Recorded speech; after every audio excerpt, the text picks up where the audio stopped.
जय हिंद बच्चों। कैसे हैं आप सब लोग। आज का टॉपिक है किरचॉफ सेकेंड लॉ। पिछले वीडियो में हम लोगों ने किरचॉफ फर्स्ट लॉ का स्टडी किया था और इस वीडियो में हम लोग किरचॉफ सेकेंड लॉ का स्टडी करने जा रहे हैं। तो किरचॉफ सेकेंड लॉ को दो लॉ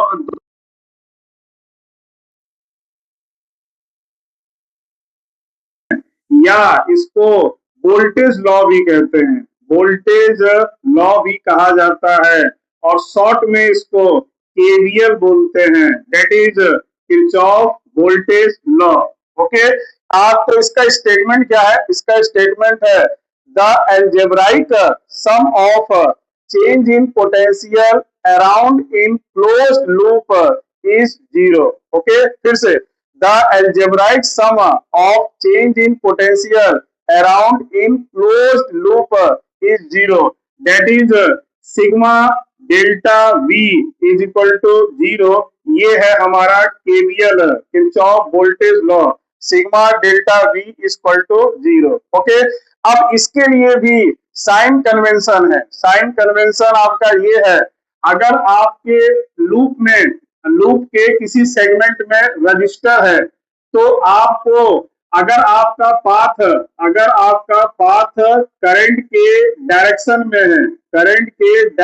में है तो यहाँ पर जो डेल्टा वी होगा, पोटेंशियल डिफरेंस जो होगा वो आपका निगेटिव आई आर होगा। तो delta V is equal to minus I R. Negative क्यों ले रहे हैं? क्योंकि करंट जो है वो हाई वोल्टेज से लो की तरफ जाता है और यहाँ पर जो चेंज है वो आपका डिक्रीज हो रहा है, इसलिए आपका माइनस लेंगे। अगर हमारा पाथ करंट के डायरेक्शन के अपोजिट है यानी कि हमारा पाथ लो से हाई है तो यहाँ चेंज इंक्रीज हो रहा है, तो डेल्टा वी को हम लोग पॉजिटिव आई आर के साथ लेंगे। क्लियर? अगर हमारे सेगमेंट में सेल जुड़ा हुआ है और हमारा पाथ सेल के प्लस टर्मिनल से माइनस की तरफ है यानी कि डिक्रीज हो रहा है, तो यहाँ पर डेल्टा वी जो, और अगर हमारा पाथ सेल के निगेटिव टर्मिनल से पॉजिटिव की तरफ है यानी यहाँ पर चेंज इंक्रीज हो रहा है, तो डेल्टा वी को जो लेंगे वो प्लस ई के साथ लेंगे आपका। क्लियर? अगर हमारे किसी सेगमेंट में इंडक्टर लगा हुआ है और हमारा पाथ करंट के डायरेक्शन में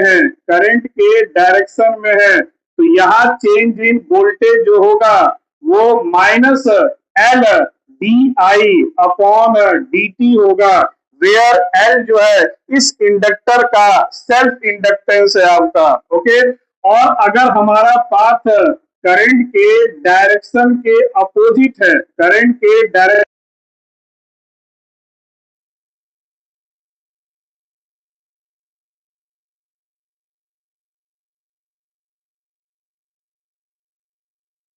लेंगे और कब प्लस लेंगे, तो आपको देखना ये है कि जो चेंज हो रहा है वो गेन है या लॉस है।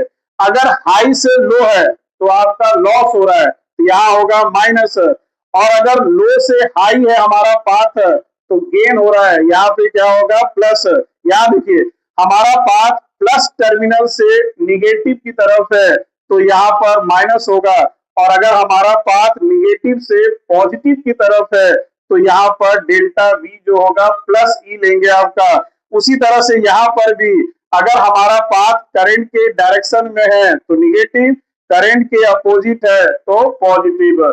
और एक सबसे important fact Kirchhoff second law से रिलेटेड कि किरचॉफ सेकेंड लॉ जो है वो एनर्जी कंजर्वेशन पर बेस्ड होता है। I repeat, Kirchhoff second law जो है वो एनर्जी कंजर्वेशन पर बेस्ड